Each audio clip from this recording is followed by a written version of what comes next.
Tiffany Cole was 38, a project manager in Seattle, and the person her family called every time life tilted out of balance. When the car broke down, she paid. When her mother's air conditioner failed in July, she found the repairman and covered the bill before anyone could argue. At work, she managed teams and budgets, but at home she managed expectations. Her job paid about $92,000 a year, yet her savings account sat thin, drained by what she called family emergencies that never seemed to end. Her apartment was small but tidy, a third-floor corner with a view of a parking lot and one stubborn tree that refused to die. The living room doubled as an office, a laundry station, and a quiet corner for her 9-year-old daughter to draw while Tiffany balanced her laptop on the arm of the couch.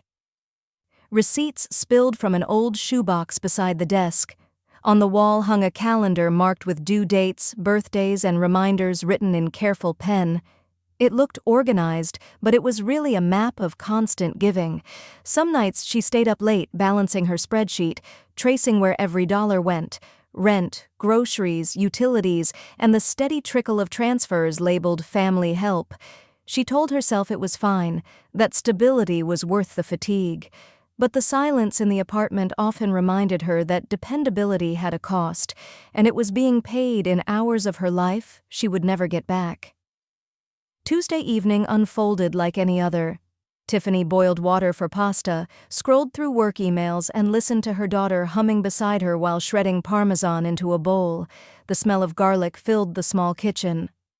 And for a moment, it felt like peace. Then her phone, sitting on the counter, blinked to life. It connected to the Bluetooth speaker tucked on the shelf, the same one she used to play her daughter's bedtime audiobooks. A soft chime sounded, followed by a voice she knew too well. Her sister-in-law's tone was cheerful in the way people sound when they are about to cut deep. The words poured through the room, too clear to ignore. They had gone over the numbers, she said. The guest list could only stretch so far. If Tiffany wanted to bring her daughter, she would need to double her contribution. Otherwise, no kids after cocktail hour. Her voice ended with a practiced warmth that made the cruelty sharper. The speaker light blinked blue as if proud of its betrayal. Tiffany stood frozen, a wooden spoon in her hand. Her daughter looked up, uncertain, eyes darting between her mother and the speaker. She asked quietly if she had done something wrong. The question broke something in Tiffany that she did not know was still holding. She turned off the stove and crouched beside her daughter, brushing a stray curl from her forehead. "No, sweetheart, you did nothing wrong. You are not the problem." Later that night, when the dishes were clean and the apartment was silent again, Tiffany sat at the kitchen table and opened her ledger. She stared at the numbers she had already sent: $1,700 for the venue, $2,000 for flowers, $900 for the photographer, and $1,000 for catering. $5,600, and still, her family had managed to put a price on love. The apartment was quiet except for the hum of the refrigerator and the faint rhythm of traffic outside. Tiffany sat at the table with her laptop open, the blue light casting thin shadows across her face. The spreadsheet blinked at her, a decade of family transactions neatly arranged in rows. Each line told a story she had stopped questioning years ago. $2,300 for her father's knee surgery when insurance refused to cover the deductible. $1,800 for her mother's air conditioner that died in the middle of a heat wave. $4,200 to help her brother chase a marketing job in Los Angeles that turned out to be a scam. $3,500 to cover her mother's credit card debt when interest rates ballooned. She scrolled through the numbers, tracing the slow bleed of money that never came back. Every transfer had felt reasonable at the time, a small sacrifice for family harmony. Now, totaled at $47,000, it looked like something else. It looked like a pattern. Her fingers hovered over the keyboard, and she typed a new column header beside the figures: emotional cost.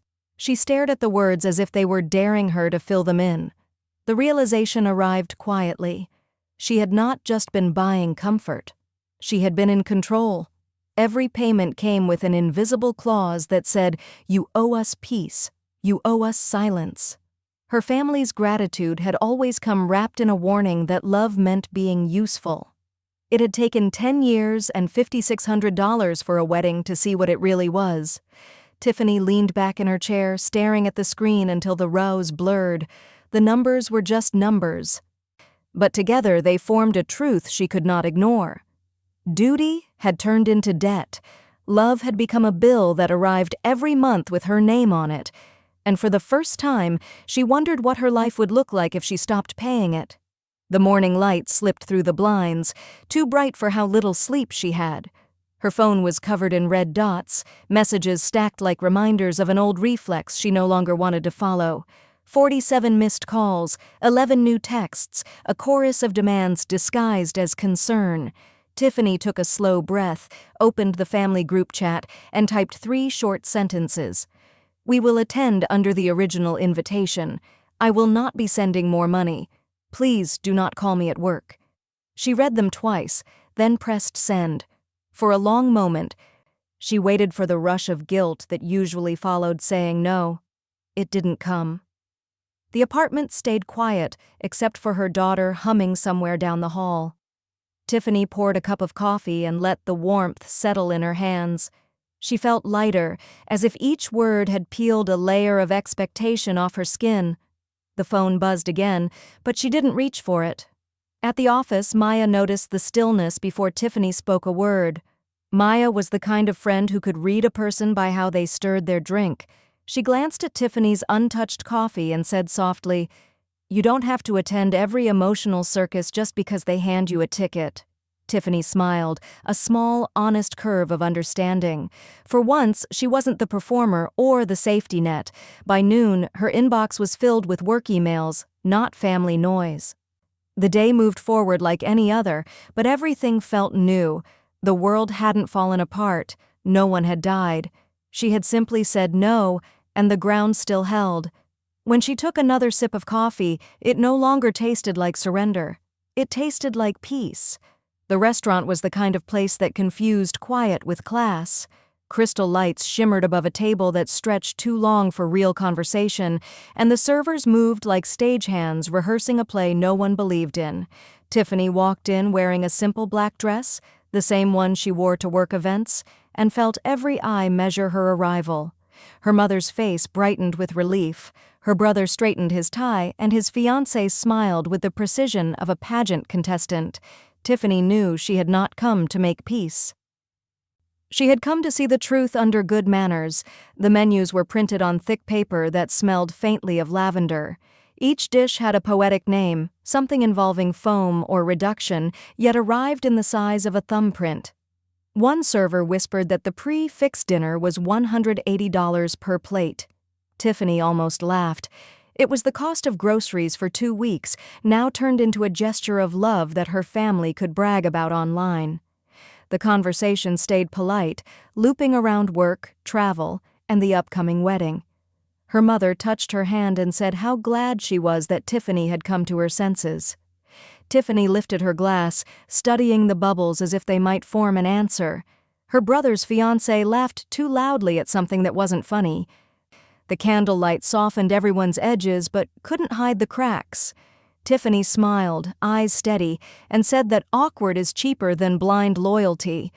The table went still, the kind of silence that cost more than the meal itself. The second course had just arrived when Tiffany set her phone on the table. The room glowed gold from the candles, polished and fragile, but something in her had settled into stillness. Without a word, she pressed play.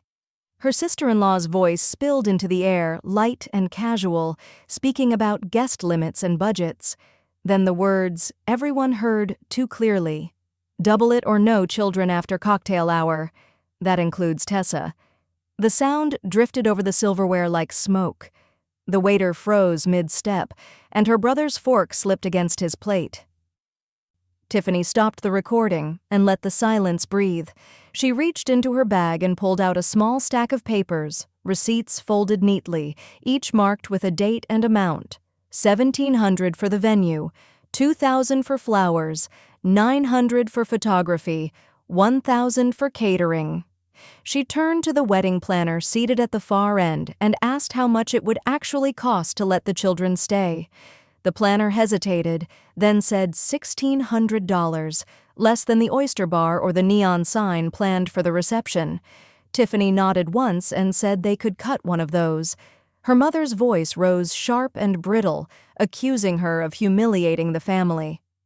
Tiffany met her eyes, calm and unshaken. She said she was not humiliating anyone, only reminding them who had been humiliated all along. Then she folded her napkin with care, placed it beside her empty plate, and stood. She told them she was done being the flavor they take for granted, and she walked out into the night. The night after the dinner stretched quietly, the kind of silence that followed storms. Tiffany's phone lit up again and again. Some messages were sharp, her mother insisting that family matters should stay private, her brother accusing her of making things harder than they needed to be. Others came softer, the words unsure, circling guilt without naming it. By morning, the tone began to shift. Her brother called, his voice tired. He said she was right, that her silence had made him comfortable, that he had confused her patience for agreement. He apologized in the way people do when they finally see the pattern they helped build. Later, a message from her sister-in-law arrived, short but careful. She admitted she had spoken carelessly and never should have mentioned Tessa. Then another came from her mother, hesitant and uneven, saying she had not realized how much Tiffany had been asked to carry. Tiffany read them all without anger. Each one felt like a small door closing on years of imbalance. That afternoon, another message arrived from the groom's mother. She had heard what happened and wrote that joy should never come with a price tag. She offered to cover the cost for every child because children, she said, make celebrations brighter. Tiffany felt something ease in her chest. That evening, she took a marker and wrote new house rules on a sheet of paper for the fridge. Help is voluntary. Dignity is not negotiable. My child is not leveraging. When she stepped back, her daughter added her own line in bold handwriting.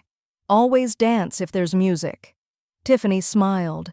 For the first time in years, the rules on the wall matched the rhythm of her heart. The apartment looked different now, though nothing had changed. The same narrow kitchen, the same scratched table, the same small speaker on the shelf. Yet the air felt lighter. Tiffany watched her daughter spinning barefoot across the rug, the sound of laughter echoing where a cruel voicemail once did. The past had not vanished, but it no longer owned the room. For years, Tiffany had confused peace with silence. She thought that staying quiet kept love intact, that paying for harmony meant safety. Now she understood that peace without respect was just another form of submission. The money she had lost no longer mattered. It could be earned again, one paycheck at a time. What she had reclaimed was something far rarer. Dignity, once traded for approval, costs too much to buy back. She would never bargain with it again. As her daughter twirled to music only she could hear, Tiffany felt a steady calm settle inside her. She looked at the small apartment and saw freedom, not limitation. Everything she needed fit within those walls. In that moment, she realized a truth simple enough to live by. If someone ever puts a price on your peace, pay it once, with your absence, and never again.